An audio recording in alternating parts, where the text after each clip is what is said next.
A question you might have for Lemonade since they changed their reinsurance structure is how does this reinsurance change affect their guidance for the rest of 2025, especially their revenue guidance and their adjusted EBITDA guidance, because both of these will be affected by this reinsurance change. And a side question you might wonder, was this already factored into the guidance? Did management, when they started this guidance at the start of the year, project or know that they were going to renew at this lower rate of reinsurance?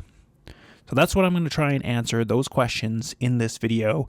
If you haven't seen my previous video where I talked about all the details, a lot more details around this change from 55% to 20%, I recommend you see it. About 1,500 other people have seen it. 2 out of 10 video for my channel, for my little channel here. So it is doing well, and I think it's a really valuable video breaking down a lot of how you could understand reinsurance's effect on the finances. So let's dive into this question. I had some great feedback on my last video and by others who pointed out the reinsurance change will probably only affect policies after the policies are earned into the book and complete. So it's not going to be, a sudden switch from the end of Q2 to the start of Q3, then now the whole book's at 20% reinsurance. It's probably going to be more of a gradual change as policies flip over, turnover are completed. So I have it tapering from 55% now down to 20% at the end of Q2 next year for my reinsurance. And then depending how you plug in the values for this model, you can see how, say, in 2025, I have right here revenue excluding investment income as $683 million. But if I add in my investment income into that amount, then I have $719 million. This is versus a revenue guide for the year of $663 million at the high end. So a $719 million, I think that right away gives you the clue this is probably not factored into their guidance that they gave. This change, I don't think, was factored into their guidance. Then also we can look at their adjusted EBITDA. So we have adjusted EBITDA loss of about $128 million adjusted EBITDA loss, and that's that's versus their guidance of at the better end minus 135. So again, it's a good chance, I think, based on those results. Again, this is the model with the new reinsurance structure tapering off. I think there's a good chance that this was not factored into the model. If we took our model and I flipped this back to 55% all across the board for 2025, then we get different results for the revenue and adjusted EBITDA. And to make this a little simpler for you, I have summarized it all in a table. But before I show you that, I just do want to plug this model here is available to my Patreon supporters. My Patreon has been growing, so shout out to everyone there who has joined. I really never expected that this many people would sign up and pay even a small amount of money for my analysis. So super encouraging to see. I have close to 125 people now.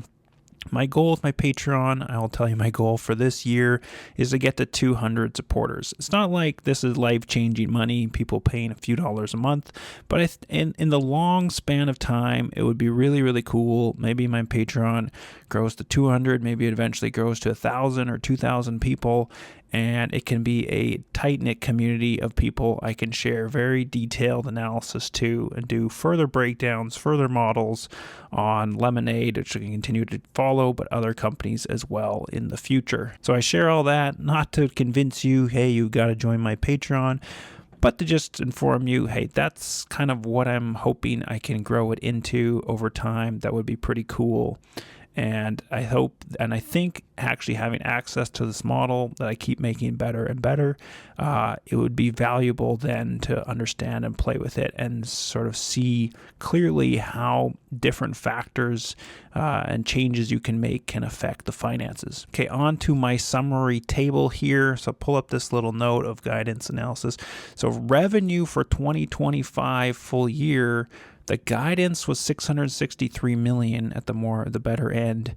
With the 55% seating, and of course there's tons of variables and assumptions you can put into your model, but I was getting about $664 million. And now with the tapered seating that's gradually improving or decreasing, I'm jumping to $719 million. So pretty significant beat. I think we will see a majorly revised revenue line in the next shareholders letter. Now, will that move the stock or not? I don't know. We really don't know. I don't know if anyone really knows that. It depends how the market perceives that, understands that.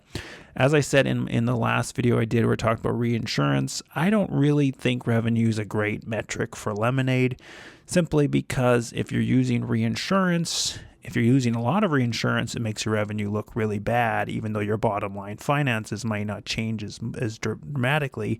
And if you lose less reinsurance, then your revenue gets suddenly way better. So in some way, I have seen this. I've seen this by analysts, by people talking about the stock, where they misunderstand this. And it's part of the misunderstanding around Lemonade is that people don't understand. They just look at the revenue number on a summary sheet and think, well, they really have a pretty weak amount of revenue, and then don't understand that that's discounted and shortchanged because of the reinsurance structure they had at 55%. So I don't know how the market's going to accept or take that. It probably just depends how Lemonade even communicates it in their letter. But I think we'll have a jump in the next earnings report. On the revenue guide, will jump from maybe $663 million to $700 million plus for the year, because revenue is going to be quite a bit better over the back half of the year. Then adjusted EBITDA for 2025 full year, again, guidance was $135. I was putting in my own model here, had about $136 million, right around that range. And then with the tapered seating, the only change in the model, it's improving that down to more like, minus $128 million. So I think we'll see a small jump or improvement there, not as dramatic as the revenue change, but we will see some improvement, I believe, in that as well. And then thinking about 2026, so I'm just going to pull these a little closer here so you can see all at the same time. For my model, of course, we don't have the guidance for 2026, but how I'm modeling right now, and I will review this in more detail as each quarters go and look at each quarter by quarter more carefully and in more detail.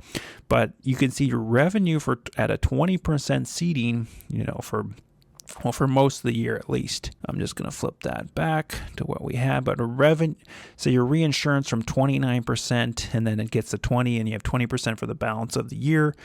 So at that seating for 2026, now I'm getting a revenue of over $1,200 million.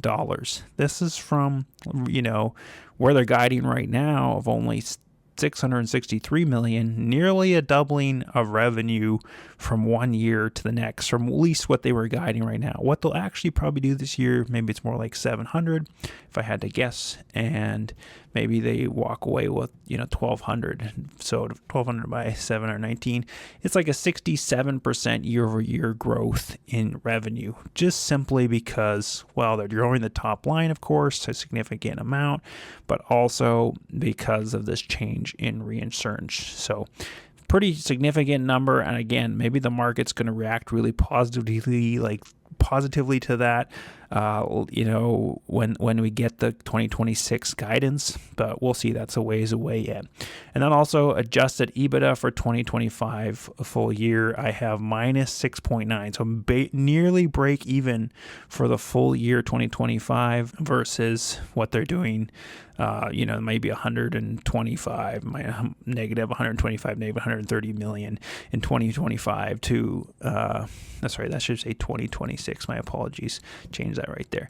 So this is for 2026, nearly breaking even. I'll just flip down to my model to that, where I have in Q4 a positive 13 million and already Q2, Q3, really, really positive value. This is why, I don't know when the stock is going to make a move and how grand of a move that will be. Of course, nothing in this channel is personal financial advice. No one can know with absolute certainty.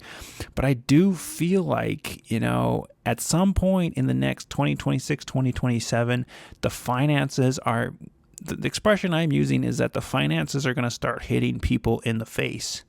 Like, it's not going to be these, it's a minus 30, 40 million a quarter of adjusted EBITDA loss. It's more like, you had $11 million loss. And then you had a minus 6. You had minus 2 million. And, and your guidance is, and you're plus 13 million. So in a sense, like that's pretty wild, actually.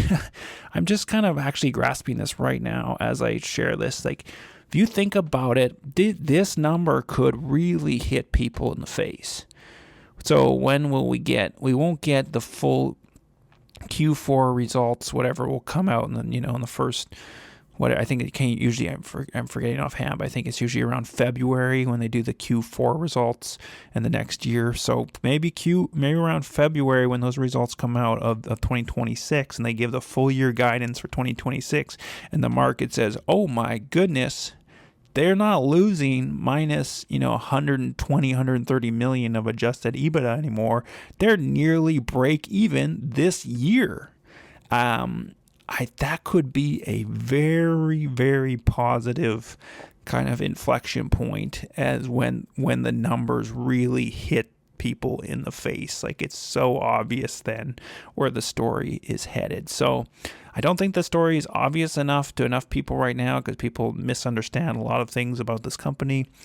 But that could be a critical time. If I had to predict, I would wonder if the guidance for 2026 could be a factor. Of course, nothing is personal financial advice. I'm not trying to convince you of anything. I'm just sharing my own thoughts, my own journey of following this company and where it could be headed. So thank you so much for watching. Once again, if you want to join my Patreon, I encourage you to do that. I will have different tiers. I might even adjust this tier so there's less spots available, and then there'll be more tiers available over time as we grow this thing. But super awesome. I love this whole Lemonade world and community that is growing and building. So thank you so much for watching. Remember, it's in the bag.